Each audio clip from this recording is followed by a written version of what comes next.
To it? For someone that never wanted to do this, I am really addicted to it right now. The babies are really giving me a purpose in life, and I'm enjoying it.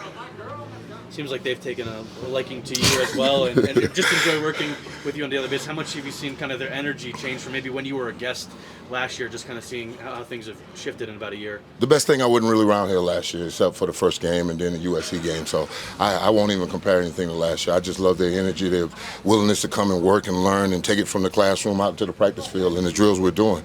I tell them, you show me how you love this by the way you work. And I'm a fun guy, I think, but I do get them to work. So they meet me more than halfway, so that's all I ask.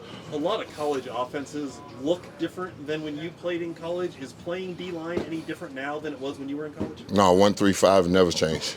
Quarterback 3-7-5 step drop. I mean, it's all the same. Except, back when I played, they'd run it 30 to 40 times and then throw it 20 to 30. Now we'll close it down and throw it 40 to 50 times and choose when we want to run. But it's still the same game. It's a beautiful game. What do you see out of your personnel group? A lot of depth. We're trying to develop some depth right now. We got 5 ends that'll rush. I tell them we got 5 ends on a 2-lane highway, so y'all better fight for those reps because they're going to go fast. They're going to go fast. And inside, we just building depth and, want the guys to be nice and solid because the one thing that I did see last year before I turned the TV off was we couldn't stop the run, and that won't happen with me here. No. We're going to earn our right to rush by stopping the run. I talked to Coach Dancy last Monday, and he said, there's no I guys, it's all about us. How are you implementing an unselfish group and really a unified front? This is a very humbling game that we play. And if you think you can do this all by yourself, I tell them I got a gold jacket and I'll rip it up and tear it up, not to have 10 other guys come fight with me because me out on that field is just one guy. And you're just one guy. So we need a unit and a pack to go hunt.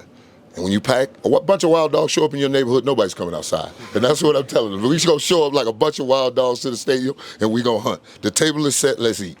Coach, I imagine that saying you want to improve in the run game is easier said than done. Always. How do you go about doing that? On a day-in-day basis. Day out, day-in basis. We're going to pull concrete. We're going to make sure we fundamentally sound in our gaps and our hands and our feet and trust in our eyes. That's the most beautiful thing with the D-line position. Offensive linemen don't lie. The biggest lie you get told is a flash trap. And I promise you, that's just one. You guys are taking practice down to Denver on Friday. What do you think the benefits of that practice will be? Well, we're going to turn the lights on.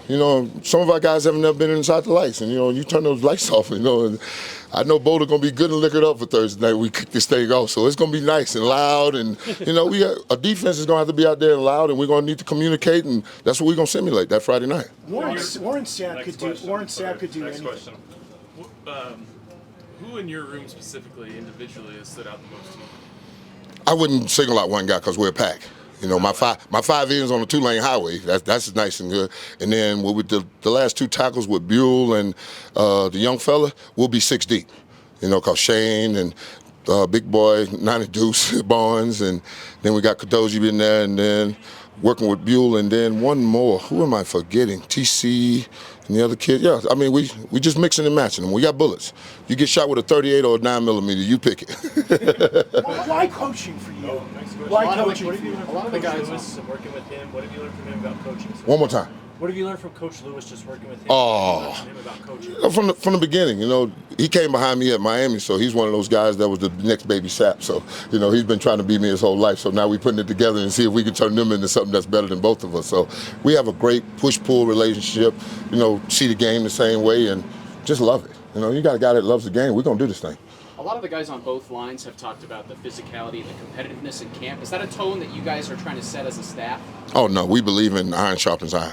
And if you're going to be the best, you got to beat the best that we got and then continue. And then we're going to go at it every day, and then he's going to have a plan and you're going to have a plan. Like Mike Tyson said, we all got a plan until you get punched in the mouth, and that's what that practice is for, to get us ready for this 12-game season, and we'll be ready. All that knowledge that you gained as a player, did that come flooding back, kind of like riding a bike once you got back on the grass, or did that take some time? No, coaching's a whole different thing. When I'm leading the champ, this is the first time I'm going for a championship that I'm not leading.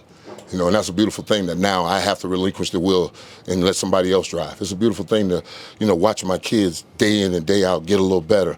I'm watching Shane come alive because now he's trusting the process, When you come and you go slap, club, rip, and they've never done it, I've been in 90 days. I'm thinking 120, we'll got it right. You know what I'm saying? So we just going at it each and every day. And the best part about it is I'm learning every day.